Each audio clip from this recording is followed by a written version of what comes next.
Bapak Ibu Saudara yang dikasihi oleh Tuhan, situasi yang kita hadapi benar-benar adalah situasi yang sangat sulit. Dan kita butuh kekuatan baru untuk dapat terus cakap dalam menghadapi situasi sulit seperti ini.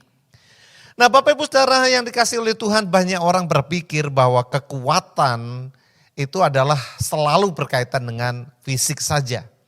Tapi tidak demikian. Ada banyak orang yang secara fisik dia luar biasa, dia kuat.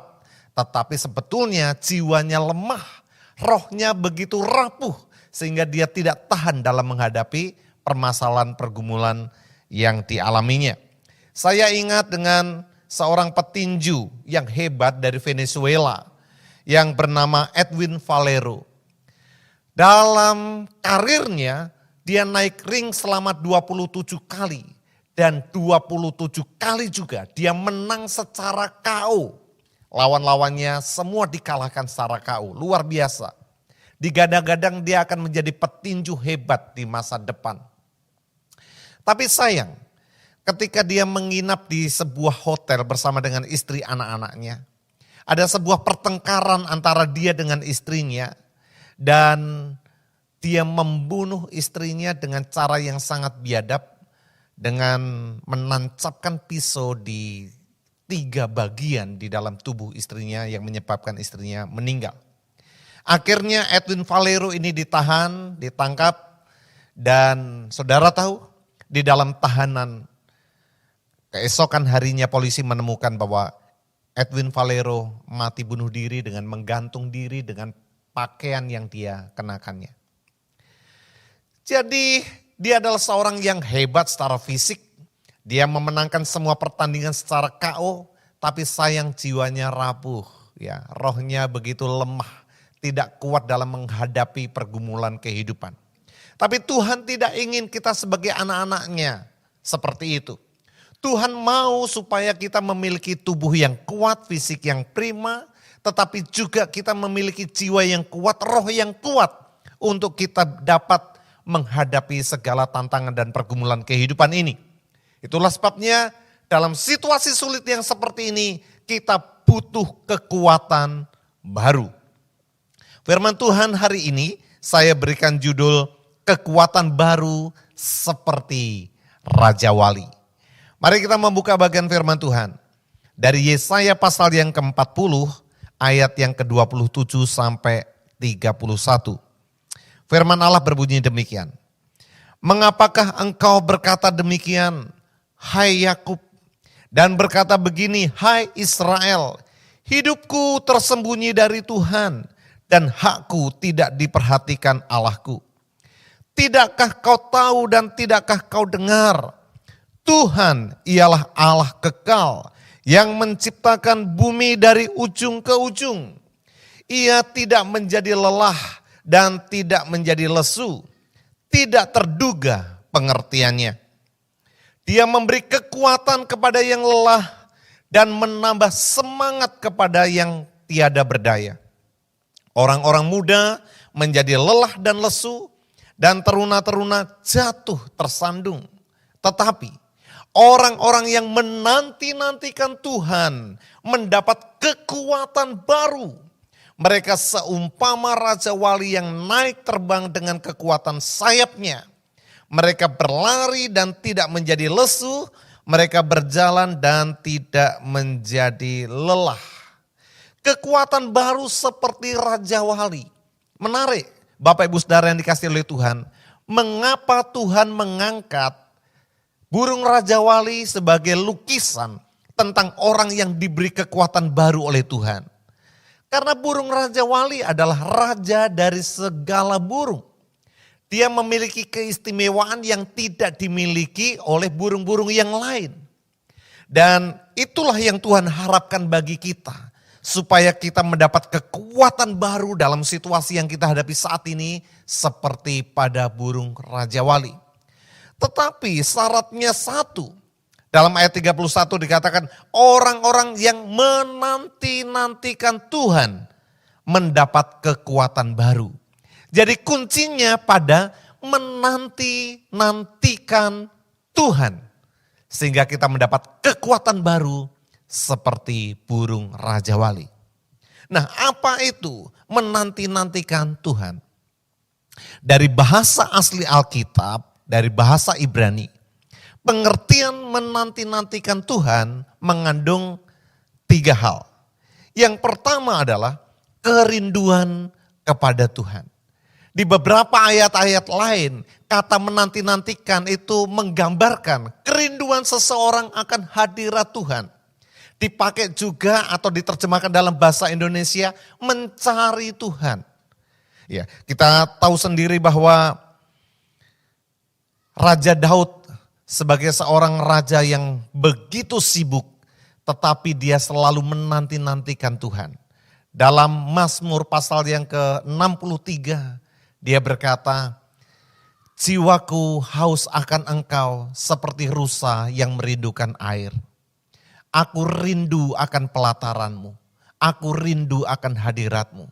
Raja Daud dalam segala kesibukannya, dia selalu menanti-nantikan Tuhan. Itulah sebabnya setiap hari Raja Daud memiliki stamina, energi, vitalitas yang baru, kekuatan yang baru. Seiring dengan persekutuan dia dengan Tuhan.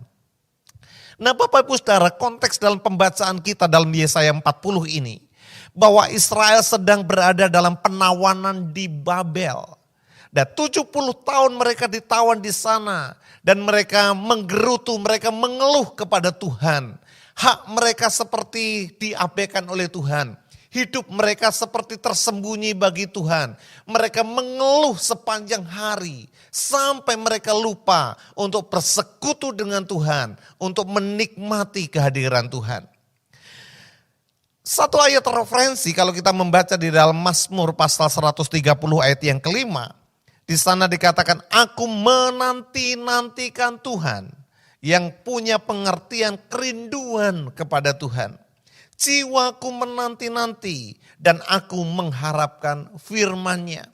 Jadi menanti-nantikan Tuhan adalah kerinduan untuk bersekutu dengan Tuhan. Kerinduan untuk menyembah Tuhan. Kerinduan untuk mendekat kepada Tuhan. Kerinduan untuk mencari Tuhan. Kerinduan untuk menikmati firman Tuhan. Dan saat seseorang melakukan hal itu, dia mendapat kekuatan baru. Dia mendapat energi yang baru. Dia mendapatkan stamina yang baru. Untuk dia boleh cakap dalam menghadapi setiap pergumulan persoalan yang dia hadapi. Nah Bapak Ibu Saudara yang dikasihi oleh Tuhan, ada banyak anak-anak Tuhan masa-masa sekarang ini. Mereka sibuk komplain dengan Tuhan. Dengan berbagai kesulitan yang mereka hadapi. Kesulitan mengenai ekonomi, kesulitan mengenai kesehatan mereka. Kesulitan mengenai hubungan dalam keluarga mereka. Dan banyak hal. Sampai mereka lupa untuk mendekat kepada Allah. Untuk menyembah kepada Tuhan. Begitu bangun tidur, pikirannya ditarik dengan banyak persoalan. Lupa untuk menyembah Tuhan. Itulah sebabnya ada banyak anak-anak Tuhan yang berguguran. Yang bertumbangan. Yang menjadi lelah. Yang menjadi lesu. Yang menjadi tidak berdaya. Mengapa? Karena meninggalkan persekutuan dengan Tuhan. Dan itu tidak boleh terjadi bagi kita sebagai anak-anak Tuhan.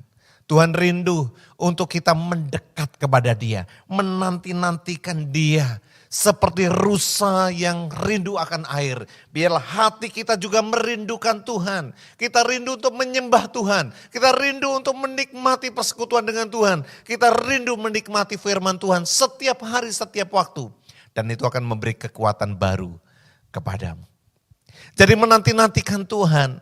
Yang pertama adalah memiliki kerinduan kepada Tuhan. Yang kedua adalah pemusatan pikiran kepada Tuhan. Jadi orang-orang Israel, mereka memusatkan pikiran mereka. Tertuju kepada persoalan dan pergumulan yang mereka hadapi. Mereka ditawan oleh Raja Babel selama 70 tahun. Mereka mengalami banyak kesulitan berkaitan dengan kehidupan mereka. Dan mereka merasa bahwa Tuhan sudah meninggalkan mereka dan Tuhan tidak peduli kepada mereka lagi. Dan jelas ketika seseorang pikirannya ditarik kepada persoalan, ditarik kepada hal-hal negatif. Maka itu menyebabkan dia menjadi lemah, dia menjadi lesu, dia menjadi tidak berdaya. Tapi Tuhan mau supaya umatnya supaya kita semuanya untuk memusatkan perhatian kita kepada Tuhan. Perhatikan ayatnya tadi. Di dalam ayat yang ke-27. Mengapakah engkau berkata demikian, hai Yakub? Dan berkata begini, hai Israel, hidupku tersembunyi dari Tuhan. Dan hakku tidak diperhatikan Allahku. Jadi pusat perhatian orang-orang Israel tertuju kepada masalahnya. Tertuju kepada kehidupannya yang mengalami kesulitan dan merasa bahwa Tuhan sudah meninggalkan mereka. Itulah sebabnya Tuhan berkata ayat 28. Tidakkah kau tahu dan tidakkah kau dengar? Tuhan ialah Allah kekal yang menciptakan bumi dari ujung ke ujung. Ia tidak menjadi lelah dan tidak menjadi lesu. Tidak terduga pengertiannya. Sebetulnya Tuhan mau mengatakan, berhenti menaruh pusat perhatianmu kepada persoalanmu, kepada pergumulanmu, kepada setiap kesulitan dan tantangan yang kau hadapi. Pusatkan perhatianmu kepadaku, Tuhan Allah yang kekal, El Olam, yang menciptakan bumi dari ujung ke ujung. Pusatkan perhatianmu kepadaku. Bapak Ibu Saudara, selalu ada dua pilihan yang kita hadapi setiap hari. Apakah kita mau menaruh perhatian pikiran kita kepada persoalan, kepada tantangan, kepada kesulitan. Ataukah kita mau menaruh pusat perhatian kita kepada Tuhan. Selalu ada dua pilihan. Tapi dengan dua konsekuensi yang berbeda. Saat perhatian kita tertuju kepada persoalan pergumulan itu menyebabkan kita menjadi lemah. Kita menjadi tidak berdaya. Tapi saat kita menaruh pusat perhatian kita kepada Tuhan. Yang berdaulat atas segala sesuatu. Yang mengendalikan segala sesuatu. Yang menciptakan bumi dari ujung ke ujung. Dan tidak menjadi lelah. Disitulah kita mendapat kekuatan baru. Nabi Yeremia di dalam kitab Ratapan pasal yang ketiga ayat 21 sampai 25 berkata demikian. Tetapi hal-hal inilah yang kuperhatikan. Oleh sebab itu aku akan berharap. Hal-hal inilah yang kuperhatikan. Hal-hal ini yang menjadi pusat perhatian dia. Oleh sebab itu aku akan berharap. Tak berkesudahan kasih setia Tuhan. Tak habis-habisnya rahmatnya. Selalu baru setiap pagi. Besar kesetiaanmu. Tuhan adalah bagianku, kata jiwaku. Oleh sebab itu aku berharap kepadanya. Tuhan adalah baik bagi orang yang berharap kepadanya. Bagi jiwa yang mencari dia. Jadi Yeremia kalau dia pusat perhatiannya kepada masalahnya. Dia bisa saja menjadi lemah dan putus asa. Dia melayani kepada orang-orang Israel, kepada raja-raja yang jahat. Dia berkhotbah tapi tak satu pun orang yang mendengar firman Tuhan yang dia sampaikan dan bertobat. Tetapi dia memutuskan untuk menarik perhatiannya, untuk menarik fokus pikirannya kepada Tuhan. Tak berkesudahan kasih setia Tuhan, tak habis-habisnya rahmatnya, selalu baru tiap pagi, besar kesetiaanmu. Itulah sebabnya Yeremia mendapat kekuatan baru. Dan ayat kita tadi mengatakan orang yang menanti-nantikan Tuhan akan mendapat kekuatan baru seperti burung Raja Wali. Nah Bapak Ibu Saudara yang dikasihi Tuhan, ada sebuah hal yang unik di dalam kehidupan Raja Wali. Raja Wali punya kemampuan hidup selama 70 tahun. Tapi ada satu masa yang paling krusial dalam hidupnya adalah masa ketika burung Raja Wali berumur 40 tahun.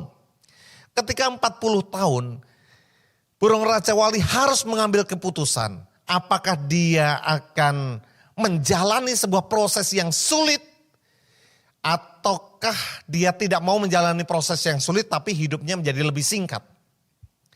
Umumnya burung Raja Wali memutuskan yang pertama, dia akan menjalani sebuah proses yang sulit yang justru menjadi sebuah transformasi dalam kehidupannya. Mereka akan naik terbang tinggi ke gunung batu yang tertinggi. Dan apa yang dilakukan di sana? Di sana burung Raja Wali akan mematuk-matukkan paruhnya di gunung batu itu. Mengapa? Karena ketika usia 40 tahun, paruh burung Raja Wali itu sudah terlalu panjang dan tidak kokoh lagi dalam memangsa buruannya.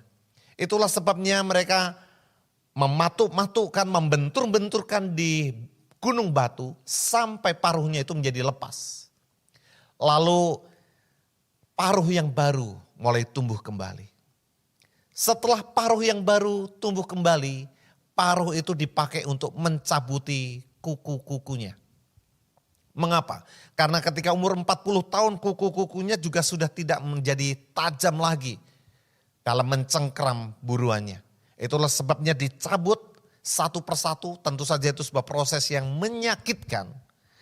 Dan menunggu sampai kuku-kukunya tumbuh kembali dengan kekuatan yang baru. Setelah itu, dengan kuku yang baru, dengan paruh yang baru, burung Raja Wali mencabuti bulu-bulunya, sayap-sayapnya. Mengapa? Karena sayap-sayapnya sudah terlalu tebal sehingga mereka tidak bisa terbang tinggi. Jadi mereka mencabut semua bulu-bulunya. Dan menunggu sampai bulu-bulu yang baru muncul kembali. Sehingga burung Raja Wali itu mengalami sebuah transformasi. Dia kemudian dapat melanjutkan kehidupannya. Dia dapat terbang tinggi lagi. Dia dapat memburu buruannya dan memangsanya. Dan dia mampu hidup 30 tahun lagi. Sampai umur 70 tahun. Tidak secara kebetulan burung Raja Wali dipakai ilustrasi untuk menggambarkan orang yang menanti-nantikan Tuhan. Kalau fokus hidup kita, pikiran kita tujukan kepada Tuhan, itu sungguh memberi energi yang baru kepada kita. Vitalitas yang baru kepada kita. Sebuah kekuatan baru untuk kita dapat cakap dalam menghadapi pergumulan-pergumulan di masa depan. Menanti-nantikan Tuhan dengan pengertian memfokuskan pikiran kita, memusatkan pikiran kita kepada Tuhan. Bapak Ibu yang dikasihi Tuhan, dalam situasi yang seperti ini adalah sangat bijak, sangat baik. Kita berhenti mengkhawatirkan dengan banyak hal, tapi kita lebih memusatkan pikiran kita kepada Tuhan. Ambillah waktu untuk berdoa, bila perlu berdoa puasa. Lebih banyak untuk mendekatkan diri kepada Tuhan dalam situasi-situasi seperti ini. Maka itu akan menjadi sebuah transformasi dalam hidupmu. Hidupmu akan mengalami sebuah kemajuan yang luar biasa yang belum pernah kita alami dibanding tahun-tahun yang sudah lewat. Kita menjadi seperti burung Raja Wali dengan sebuah kehidupan yang mengalami transformasi. Kita dapat terbang tinggi. Dan kita dapat mencapai hal-hal yang tidak pernah kita prediksi sebelumnya. Mengapa? Karena kekuatan yang dari Tuhan itulah yang akan memampukan kita. Jadi mari menanti-nantikan Tuhan dengan cara memusatkan pikiran kita kepada Tuhan. Nah, yang ketiga, apa itu menanti-nantikan Tuhan? Yang ketiga adalah kepercayaan kepada Tuhan sepenuhnya. Ya, Nabi Yesaya di sini menegur umat Allah yang pada saat itu masih menjadi tawanan di Babel. Mereka ditegur atas ketidakpercayaan mereka dan keyakinan mereka terhadap Allah, dan atas patah semangat dan tawar hati mereka di bawah penderitaan yang mereka alami. Kata menanti-nantikan Tuhan di bagian lain di dalam Alkitab itu juga diartikan percaya penuh kepada Tuhan. Lihat dalam Yesaya pasal 30 ayat yang ke-18. Sebab itu Tuhan menanti-nantikan saatnya hendak menunjukkan kasih-Nya kepada kamu. Sebab itu Ia bangkit hendak menyayangi kamu. Sebab Tuhan adalah Allah yang adil. Berbahagialah semua orang yang menanti-nantikan Dia. Jadi kata menanti-nantikan ini punya pengertian percaya penuh kepada Tuhan. Nah, orang-orang Israel ini sudah mulai kehilangan kepercayaan mereka kepada Tuhan. Mereka kehilangan kepercayaan bahwa Tuhan itu masih memelihara mereka. Tuhan itu masih setia kepada mereka. Tuhan itu masih peduli dengan situasi yang mereka hadapi. Mereka merasa seperti dalam ayat yang ke-27, hidup mereka tersembunyi. Tuhan tidak melihat pergumulan mereka. Mereka merasa haknya itu tidak diperhatikan oleh Tuhan. Jadi Nabi Yesaya mengingatkan mereka, menegur kedegilan hati mereka, menegur ketidakpercayaan mereka, menegur keraguan mereka terhadap pemeliharaan Tuhan. Nah, seringkali kita pun demikian. Dalam situasi yang seperti ini, kita menjadi meragukan Tuhan. Tuhan, katanya Engkau memelihara saya. Kenapa Tuhan izinkan situasi sulit ini menimpa saya? Kenapa saya kehilangan pekerjaan saya? Kenapa saya kesulitan berkenaan dengan makan minum saya? Kenapa saya sakit seperti ini? Jadi ada banyak pertanyaan-pertanyaan yang kita ajukan kepada Tuhan. Sebetulnya itu sebagai bentuk ketidakpercayaan kepada Tuhan. Tapi Tuhan ingatkan kepada kita melalui firman-Nya hari ini. Nantikanlah Tuhan. Dengan pengertian percayalah penuh kepada Tuhan. Tuhan masih berdaulat atas segala sesuatu. Tuhan masih peduli dengan situasi yang kita hadapi. Dan Dia masih bekerja dalam kedaulatannya. Nah, saya suka dengan komentari Wycliffe terhadap ayat ini. Wycliffe berkata demikian. Jika Allah Israel adalah sang pencipta yang maha kuasa dan penguasa tertinggi ini, maka umatnya tidak perlu khawatir bahwa masalah-masalah dan kesulitan-kesulitan mereka terlalu hebat untuk dapat diatasi oleh Allah. Dan bahwa Dia tidak mampu menghukum para penindas mereka yang tidak adil. Meskipun pembuangan Israel selama bertahun-tahun memberikan kesan seperti itu. Tapi itu hanya kesan saja, bukan kebenaran. Kuasanya untuk menyelamatkan dan menuntut balas bagi mereka tidak pernah dapat hilang karena kelelahan ataupun lesu. Hikmatnya dalam mengatur urusan manusia sungguh di luar pengertian mereka. Kepada anak-anaknya yang kurang stamina maupun kekuatan, Dia memberikan secara limpah semua yang mereka perlukan untuk terus bertumbuh dan mencapai kemajuan rohani asal mereka dengan percaya menantikan Dia dengan berharap dan berdoa. Wah, luar biasa.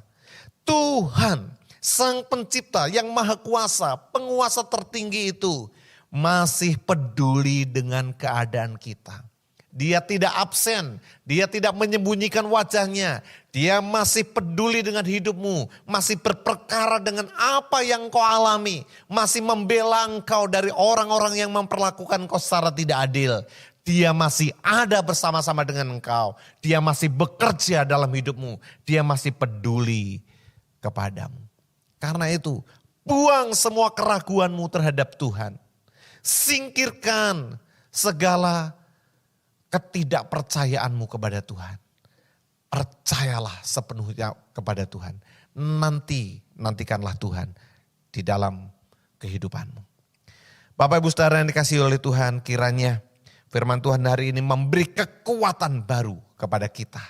Seperti Raja Wali yang terbang tinggi. Biarlah kita diberi kekuatan dalam menghadapi segala pergumulan dengan menanti-nantikan Tuhan. Yaitu dengan memiliki kerinduan kepada Tuhan. Dengan memusatkan pikiran kepada Tuhan. Dan dengan percaya sepenuhnya kepada Tuhan. Tuhan Yesus memberkati kita sekalian. Amin.